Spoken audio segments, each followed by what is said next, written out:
Bismillahirrahmanirrahim. Sabbih isma rabbikal a'la alladhi khalaqa fasawwa walladhi qaddara fahada walladhi akhraja al-mar'a faj'alahu tha'an nahwa sanuqri'uka fala tansa.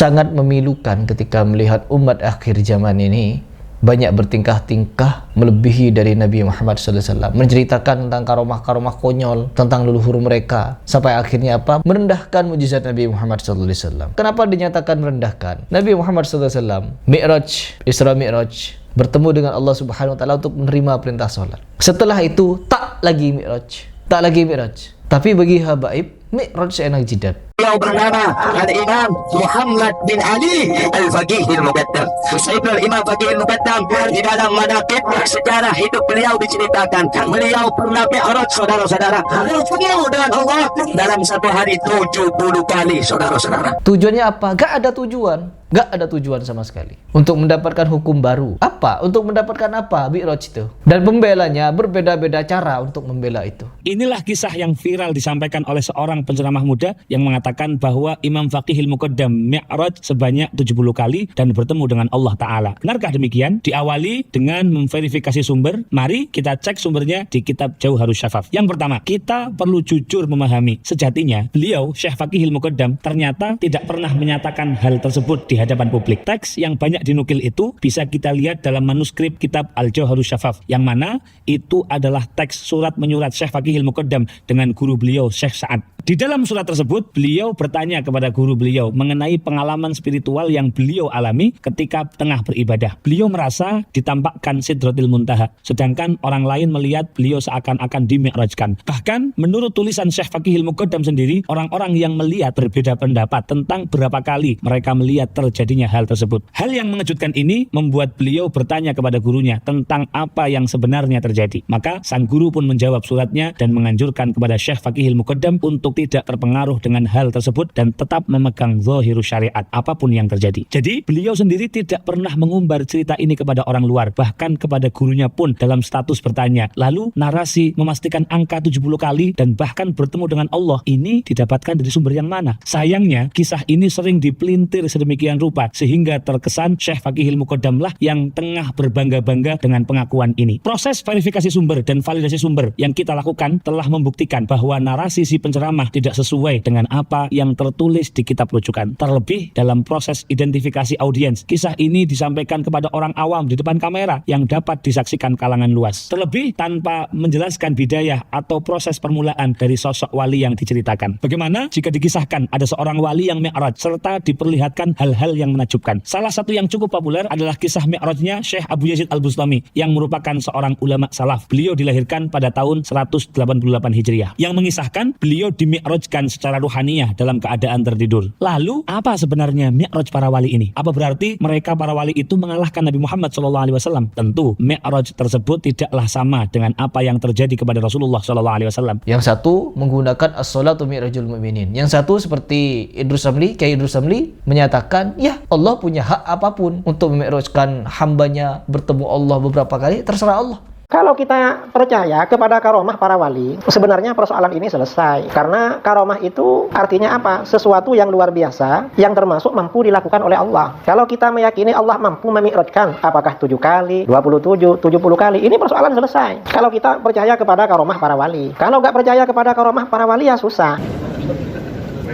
Dan di negeri kita, di kalangan Nahdlatul Ulama yang juga pernah mengaku mi'raj ke atas, itu ada salah seorang kiai kita, yaitu almarhum Kiai As'ad Syamsul Arifin. Dalam salah satu ceramahnya, beliau bilang pernah mi'raj ke atas. Saya sudah lupa itu, tapi mungkin bisa dicari di YouTube. Artinya, hal seperti ini biasa di kalangan para aulia. Itulah karomah, pertolongan Allah. Gak ada yang gak mungkin. Oh, hebat kalau begitu. Kenapa setelah Nabi Muhammad SAW wafat, tidak ada satupun di antara sahabat yang dimi'rajkan? Sedangkan hukum turun karena mereka. Mereka mulia di sisi Nabi. Tak ada satupun di antara mereka yang dikisahkan mi'raj sehari 100 kali, 5 kali lah minimal. Karena sholatnya 5 waktu, sholat wajibnya. Karena as-sholatu mi'rajul mu'minin. Sholat itu adalah mi'rajnya orang-orang mukmin. Kalau begitu dikisahkan Al-Faqih Muqaddam atau Abu Bakar bin Salim mi'raj dalam sehari 70 kali. Dalam rangka apa? 70 kali. Sholat apa kalau memang as-sholatu mi'rajul mu'minin? Sholat apa 70 sekali? Oh, ada sholat sunnah masih. Oh iya, sholat sunnah mi'raj. Berarti tiap hari dia mi'raj. Bukan hanya sekali itu. Pernah dikisahkan Al-Faqih Muqaddam mi'raj 70 kali. Bukan pernah berarti kisahnya. Memang mi'raj tiap hari. Ya, jutaan kali dia sudah mi'raj. Kebingungan mereka, teman-teman. Dengan kisah-kisah konyol seperti ini yang mereka sudah terlanjur menceritakan, sudah terlanjur tertulis di dalam kitab mereka, buku-buku mereka. Akhirnya apa? Kebingungan mereka untuk mencari pembelaan, mencari pembenaran dalil, memadamkan api neraka dengan jari kelingking. Meskipun katanya di dalam kitab sebenarnya bukan dengan jari kelingking. Saya ini bisa memadamkan neraka jahanam dengan jari kelingking, itu nggak saya dengar. Yang ada, yang kita dengar, saya bisa memadamkan neraka jahanam. Ada memang kisahnya Al-Faqih Muqaddam begitu. Lalu membawa dalil apabila ada orang soleh mau lewat di Siratul Mustaqim. Apa katanya? Api neraka hendak mau padam karena cahayanya. Kalau ini sulit Anda pahami karena pemahaman Anda sangat terbatas tentang syariat Nabi Shallallahu Alaihi Wasallam, Anda perlu tanya. Jangan Anda langsung memvonis orang-orang soleh. Anda akan malu dan Anda dicap sebagai orang yang kurang ajar sama aulia. Anda nggak paham kok langsung memvonis. Ada riwayat hadis Nabi Sallallahu Alaihi Wasallam yang menyatakan jika seorang mukmin melewati jembatan di atas neraka jahanam, neraka jahanam itu berkata kepada orang mukmin yang lewat, wahai orang mukmin, cepat lewatnya, karena cahaya yang Allah berikan kepada kamu, wahai mukmin, kalau tetap kamu berdiri di atas neraka jahanam, bisa memadamkan neraka jahanam. Apa neraka jahanam dibanding cahaya Allah Subhanahu Wa Taala yang diberikan orang mukmin? Jika orang mukmin biasa, bukan wali, cahaya yang Allah berikan kepada beliau bisa memadamkan api jahanam, bagaimana dengan orang wali min auliyaillah? Ya kalau begitu bukan cuma dia yang bisa memadamkan api neraka, Nabi Muhammad juga bisa kalau begitu.